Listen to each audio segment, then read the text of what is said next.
If you like my videos and want to support me on Patreon, please click the link below. Thank you.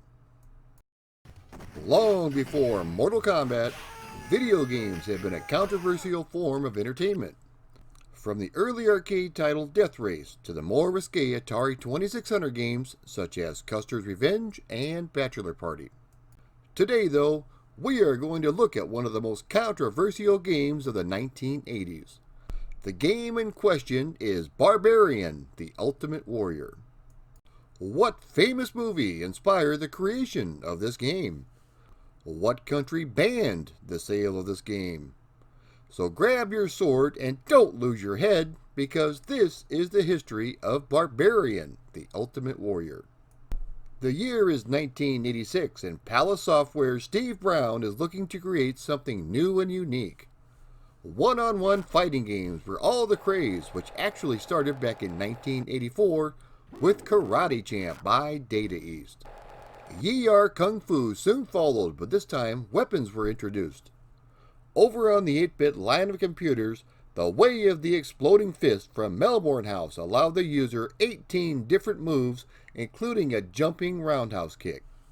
This was backed up by over 500 frames of animation, which was unheard of at that time for a fighting game. Mr. Brown wanted to create a fighting game, but wanted to put his own unique twist on it. He wanted large sprites for his fighter, the largest that had ever been seen up until that point. Another influence was his artistic hero, Frank Frazetta, who was famous for painting muscle-bound barbarians while saving sultry maidens from a fate worse than death. His primary influence, though, as far as the one-on-one fighters go, was Way of the Exploding Fist, which he thoroughly enjoyed. He imagined the protagonist of the game would be exactly like Arnold Schwarzenegger in Conan the Destroyer. He watched and rewatched the movie and picked the best attacking and defense moves from the various fight scenes. He devised a logical system of how to incorporate them into the game. Mr. Brown asked his girlfriend's father to create some swords out of wood so that he could figure out which moves would go perfectly into the game.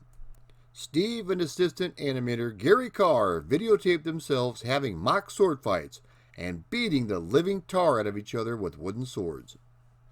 He admits they got pretty banged up, but by the end they could do all of the moves that Arnold could do in the movie, including the Web of Death. The Web of Death is where the sword is twirled behind the barbarian's back. The game included several defensive moves, so it wouldn't be just a free-for-all hack-and-slash game. With everything laid out, Mr. Brown used rotoscoping technology to make the animation as realistic as possible. The team traced each frame of action onto clear plastic sheets laid over the television screen. The tracings were transferred on a grid that helped the team map the swordplay images, pixel by pixel, to a digital form. The sounds of the characters are taken from the 1985 film Red Sonja. Initially, the game was just titled Barbarian, but there was a competing game on the market with the same title by Psygnosis. After a nice friendly discussion between the two companies, an agreement was made to change the title to Barbarian, the Ultimate Warrior. Before we get into the actual gameplay, let's talk about that cover, and you know what I'm talking about. At this time, most cover art did not use live models, but were hand-drawn by some of the best in the business. Mr. Brown, though, thought that most cover art at that time were very poorly drawn, so he decided to go in a different direction and use live models instead. He wanted a giant barbarian type and also a maiden in distress. For the male role, he went with model Michael Van Wyck, who would later go on to star as Wolf on the British TV show Gladiators. The female part went to Maria Whitaker, who was a page 3 model who had done some nude modeling in the past. For all the prepubescent boys that are out there who bought the game, they also included a poster of the salacious cover in the box. Back in 1986, people still thought of computer and video games as purely for kids, so when the box art debuted along with the poster, parents were up in arms. This was essentially the Wild West when it came to computer games, as this was long before any sort of ratings board was put in place. To say this caused a ruckus is a bit of an understatement.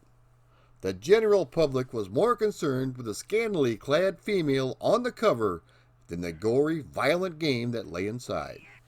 This was not the case in Germany, but more on that later. When the game was later licensed to Epic Software for release in North America, a different cover was used and the name was changed to Deathsword. Barbarian the Ultimate Warrior is a 1 or 2 player sword fighting game. You control a nameless barbarian who is on a quest to rescue Princess Mariana, who has been kidnapped by the evil Drax. She is being protected by 8 barbarians, all of which you have to defeat in order to reach the final boss. Using joysticks or the keyboard, players move their character around the arena, jumping to dodge low blows and rolling to dodge or trip the opponent. By holding down the fire button and moving the controller, players direct the barbarians to kick, headbutt, or attack with their swords.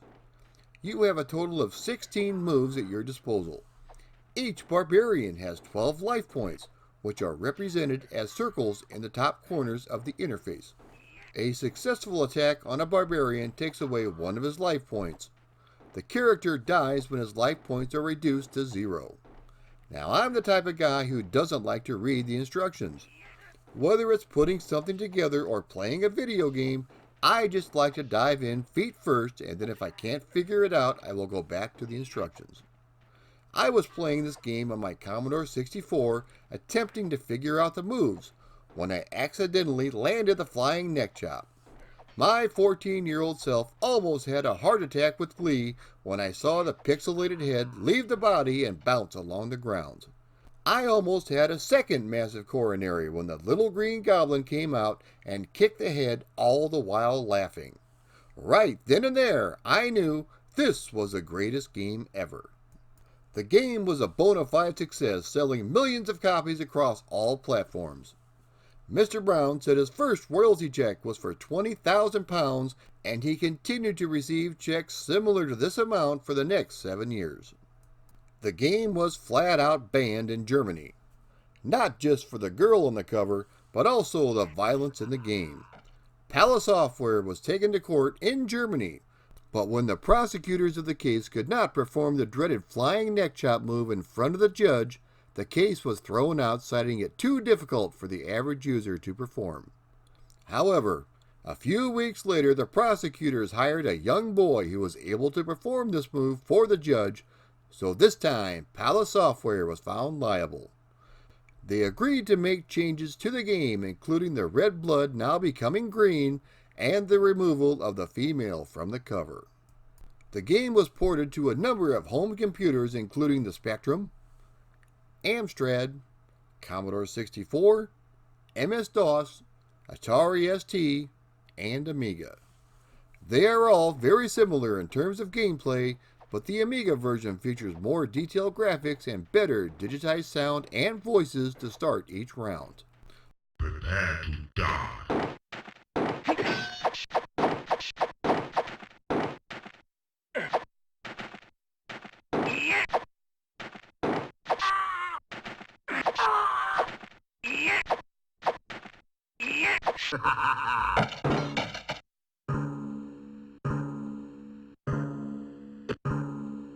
Aside from the improved sounds and a few more varied backgrounds, this is essentially the same game that appeared on the Commodore 64. In recent years, a homebrew port of the game was released for the Sega Genesis. It's essentially the same game, but it's kind of cool to see it running on an actual Sega Genesis console. They released a sequel to the game entitled Barbarian 2, but instead of a one-on-one fighter, they switched it to a side-scrolling adventure. This was not as successful as the first game, but they were able to entice Michael Van Wyck and Maria Whitaker to come back and pose for a new cover.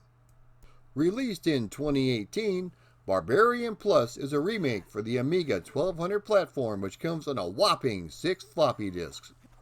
The goal of the game was to improve the graphics and animation of the original, and to take advantage of the Amiga's capabilities. As you can see from the video, the graphics and animation are extremely slick. Not only that, but we get a lot of new animated backgrounds as well. The gameplay is just as crisp and smooth as you remember. If you've got the necessary hardware and are a fan of the original, you owe it to yourself to check this new version out. And that does it for the history of Barbarian the Ultimate Warrior. The game was a lot of fun to play back in the day, and here we are 30 years later and it's still just as enjoyable. So if you've never tried it before, go give it a whirl. You'll be glad you did. If you like my videos and want to support me on Patreon, please click the link below. Thank you.